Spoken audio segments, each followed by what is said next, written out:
I blame no one. Yeah. Myself. Kyle So Lucas. honestly, This one's for all my emotional girls out there. All my little emo chicks, put your hands in the air for this one. I want a hot little emo chick with gauge deers, tattoos on her wrist, dyed jet black hair. I wanna do shit to her and it would probably be wrong if I even talked about it in a song. Now I'm moving forward. It's no secret. Good friend of ours. Yes. Kyle Lucas is in the building. Hello. Salutations to everybody. Kyle, I wanna give you a formal Goodfella Radio introduction. Okay. For those that don't know who you are or what walk of life you came from to get here, just might want to familiarize the listeners. Got you. What's up? My name is Kyle Lucas. I am the MC in the band Vonnegutt. We are signed to Purple Ribbon Records, owned by Big Boy Outkast, and I'm loving New York and Rutgers, my first time here, so I appreciate you guys having me. Hold on, watch. Hold on. Yo. Hold on. We got a tidbit. We got something. His pops graduated with his master's from Rutgers. Yeah. Really? Yes. So you're at your dad's alma mater. Yes. Did you get a chance to hit him up like, I'm here? I told you I was gonna go to college. I'm here, Dad. We got more. Yeah. We got more. I'd hit him up. Or I told him, I was like a week ago when we had set up that I was going to be on the show. I was like, I'm going to Rutgers, and because I was born in New Jersey. Okay. While my dad was getting his master's here, my mom was working in New York, and we moved down south when I was like 3. So, Alabama, correct? No, Atlanta. Atlanta, okay. Marietta specifically, but Georgia, you know. Where my great grandma's from. Yeah. See, there's a lot of it's crazy. It's crazy right now. 7 degrees of Atlanta. Yep. Or Rutgers, shall I say? But it's actually, you know, I have no recollection of New Jersey. I have no recollection, you know, whatsoever. So it feels, I mean, it's crazy to be here. Well, you know what? After the show, we're going to give you a tour of everything. I would have loved to show you around earlier this afternoon. Yeah. It was amazing. I'm not sure, you know, you're probably big on the music thing and you're focused on your career. But, you know, I'm sure when you're walking from a studio to a set or from a set back to a studio, you view the eye candy. No, I love it, yeah. Out here was looking crazy. Man, I wish I would have been here. Jay, we went to pick him up and he was pimping on the way over here. That's what I like to hear. Not that I condone that, but I'm a huge fan of UGK, and I think the pimp should live through everybody. You know what I mean? Like I just feel like the pimp got to live through everybody. Now it's funny. Your pops went to Rutgers. Yes. You're back at Rutgers. We were talking school. We were talking about school. Yep. You went to school. Yeah.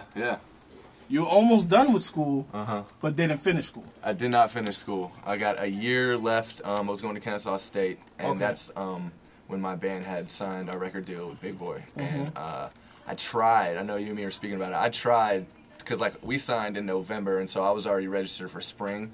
The next, you know, I was already registered. I'm like, yo, I can do everything. I can do it. And no, sir. My GPA plummeted. Is what was the numbers? You gave me the numbers. Are you willing to say the numbers on that? Yeah. I mean, yeah. All right, you went from... I went from like a 3.3 to like a 1.3. That is crazy. And that is just to go to show if any artist, I was not anticipating the amount of work we did instantly. They literally sign you, drop you off, and it's like you just start running. Like trying to throw you at a car starting to run. I thought I could finish this semester, you know? Your parents are not dyslexic, right? You didn't be able to flip that on them. Just be like, oh yeah, it's the same thing. Don't worry about it. And it was like the one in my 3-1, 1-3. It's just all. And like you know, I've been rapping since like 3rd grade, and I would always like I always you know I was like you know I don't want to go to college, but I was so thankful my dad you know he really pushed it on me to go to school just in case the rap thing doesn't work out, and they always made it in a deal with me that I could drop out once I got a record deal. And you got a record deal. And they let me do it. So how did you get that record deal? Yeah, you got a record deal with Big Boy. It's cute. It's cute to get a record deal. Yes. But to be co-signed by one of the dudes who made rap where you're from means Big Boy, Outkast, Dungeon Family separate. I would be in a Blink-182, Fall Out Boy type band, Sublime type band, the music that my friends grew up skateboarding, listening to, but then all of my friends know every Dungeon Family word ever. Like, these guys are gods. So Outkast and Dungeon Family are the reason that I started rapping, period. Hands down. So how'd you get to them? So I grew up rapping, you know, doing mixtapes and stuff, and not too many shows solo-wise. And then I was like, I think I was like 20 or 21, I was like, man, you know, I really inspired by bands like The Roots on one of my favorite bands, Gym Class Heroes on one of my favorite bands. I was like, man, I think I would be great in a band. And so I put up a sign, MC looking to start bands at Guitar Center. So I put it at Guitar Center off in Marietta. Guitar Center. On the bulletin board. And it's better than Craigslist? Yes. Or did you do Craigslist? I did not do Craigslist. Okay. I probably would have gotten a lot more put MC for bigger hire responses. But then the guitar player in my band, he's a co-founder, and his name's Neil Gerard. He was working part-time at Guitar Center, but also doing studio work for Outkast and Dungeon Family and all them. So literally, we came together in 2 months. We threw this thing together. It was just me and him. We used samples and... you know, a producer, Michael Woodruff, played bass and did all the programming. We did this thing called the Vice 9 EP, and we threw it together in like 2 months. It's very, you know, rough, but the idea is there. And literally, you know, he started handing it to everyone at Stankonia, Georgia, which is Big Boy Studio. It's what he owns. And we demoed out some songs with the production group Royal Flush, who produced the song Royal Flush. And you know, soon, and then Big wanted to sign us, and went off from there. So it's, I mean, that's the short, abridged version of how it happened. But now you kind of ran through the Big wanted to sign us part.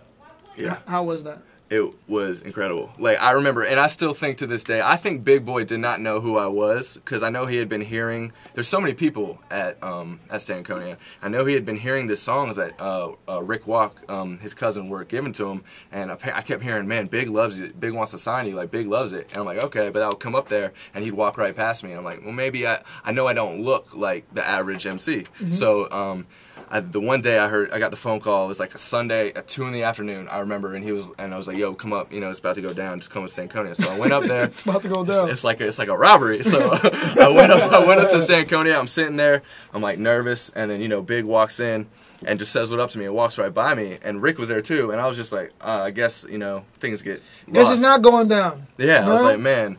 I thought he thought I was an intern or something, but then like Rick was like kind of grabbed him and was like, you know, this is the MC, and like literally his eyes just like lit up, and he was like you're the one that's rapping on those records, and like I got chills, like I still get chills even telling the story, and he was just like, he gave me, you know, a pound, and he's like, you know, from an MC to an MC, you were dope as hell, so whatever I have to do to sign you, let's just make it happen. And I was just like, field goal. We did it. I was like, touchdown. And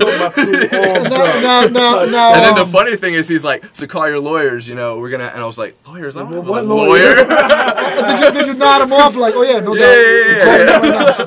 I'm tweeting them. I need a lawyer. No. Back to Guitar Center, put it on the flyer. For lawyer. And it would have been like Cochran's boy. Like, with your luck, it just would have been that. Like, oh, I know a guy who knows Cochran. We can set this up. And he would have came with like young Cochran. Like, if I even talked about it in a song, Fuck it. I wanna tie her up, get a scarf and blindfold her up, light the candle and watch the wax that drips up and down her back. Yeah.